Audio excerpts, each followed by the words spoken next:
Assalamu alaikum wa rahmatullahi ta'ala wa barakatuhu.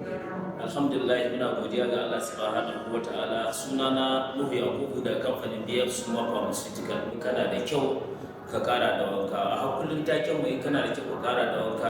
Za mu yi magana kan bangaren shafi product na mazaje, bangaren prostate enlargement, bangaren matsalar da mazaje suke fama da ita. Tsoka ce da Allah subhanahu wa ta'ala yake halarta ma mutane mazaje a mara su da za ka yi fitsari ita ce za ta kulle, in ka gama za ta kulle, in za ka yi Allah subhanahu wa ta'ala zai buɗe wannan prostate din ka samu ka biya buƙatar ka na fitsari. Bangaren abin da shafa duk wasu abubuwa wannan tsoka prostate bangaren mara namiji ta take guiding din su insha Allah ta'ala. Wannan prostate enlargement din mafi akasari matsalolin sun yawa bangaren abin shafi prostate. Za a ga mutum an jona masa roba kateta shekara da shekara biyar na yawo da ita. To kamfanin BF Suma ya samar ma da ainihin mazaje mafuta ta bangaren wannan matsalar prostate din.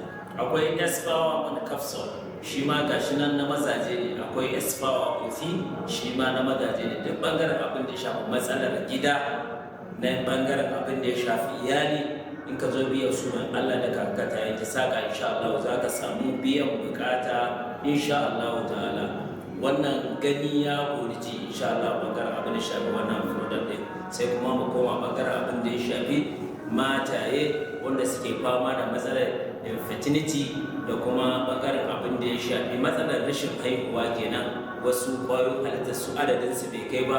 Da biyar su mata ta muku da product da supplement wanda bangaren abin da ya shafi wannan infertility matsalar rashin haihuwa, inda aka yi amfani da wannan product na za a samu insha Allah biyan bukata. Sai kuma bangaren abin shafi mata masu fama da infection ma'ana sanyi na mata da ake fama da shi.